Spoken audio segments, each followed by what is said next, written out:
I mean, goal line type stuff? No? No, today was red zone. Red zone. It was we have really two different areas that we call the far red zone, and that's the 20 to the 10, and then tight red zone, which goes from the 10 to the 4. And we'll get the goal line stuff in next week. But today, the day before a scrimmage, these are usually heavy situational days, and that's no different than the season, that the base game plan usually goes in early in the week, and as we get to Wednesday and Thursday, we start working third downs, red zone, things like that. So just in preparation for the scrimmage, we worked a lot more situational stuff today. What did you see out of that work? It's the first time we've done red zone, and I think it's always good to get down there and just have both sides of the ball to get an understanding of where you are in the field, how the field space shrinks. Just for the safeties, in the field you have these normal drops because you don't want the ball over your head, and you get down to the red zone, you don't want to be backpedaling 7 yards deep into the end zone, and you give up a route and a play in front of you that normally in the field maybe you'd rally to or tackle, and you get down the red zone, it's a touchdown.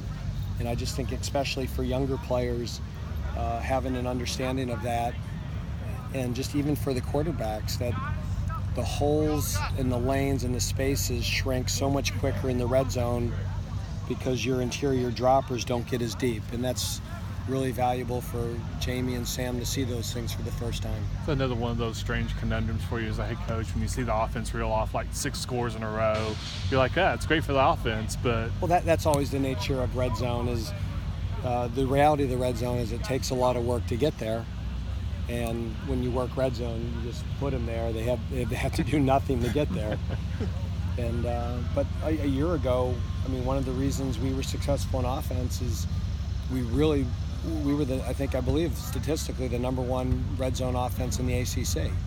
And part of that was that we got to the red zone more often than in 16, which would make sense because we were better, but was really critical is that we almost doubled our red zone touchdowns from 16. So we got there more often, and when we did, we got into the end zone as opposed to kicking field goals. So there's a lot of good film from last year to teach off of, but those were John Wolford making those throws, and this is really the first time that Sam and Jamie ran that period as the #1 quarterback, because even in the spring it was mostly Kendall. Tomorrow in the scrimmage, I guess it'll be somewhat under the lights. Going to be looking for who's overwhelmed, who's not, who takes all those things. Now you're at practice and there's a coach in your ear, and get lined up here, see that gap, get your eyes there. And the first time you go out there in a scrimmage and the coaches are on the sidelines and they're not in the guy's ear all the time, there'll be more breakdowns, there'll be more MAs. You just hope there's not too many. You want to see a little bit of that because you want to know who can do what in the... There will be a little bit of that. Yeah, that's... The concern isn't that we're not going to have a little bit of it. The concern is you have too much of it. And it's going to happen especially for the younger players. It's just they've never done it before. They've never. When you practice, you, for the most part, define the situations and make them aware of it before you practice it. Hey, this is short yardage. This is third downs. This is red zone. And in the course of the scrimmage, I'm sure tomorrow there's going to be a 3rd and 7 that a corner plays really soft and concedes a hitch. I'm sure tomorrow on a 3rd and 5, we'll have a receiver run a 4-yard route, catch it, be all excited, and the punt team comes on the field. No, and that's just, because I think step 1 is you learn the plays, and then step 2, it's the application of those plays against the defense you're going against, and then step 3 is running the correct play with the right assignment against the defense and all the different things they can do, but then also having awareness of what the situation is in the game. Kind of plan to split reps 1s and 2s pretty equally tomorrow? Yeah. That's get the some one. threes in a little, but I would just say in general, Lesson Connor, like the thing we're doing differently this year is because of the experience level we have a lot with our starters. Usually we would segment our reps and give, let's say, 6 to the 1s, 4 to the 2s, and 2 to the 3s.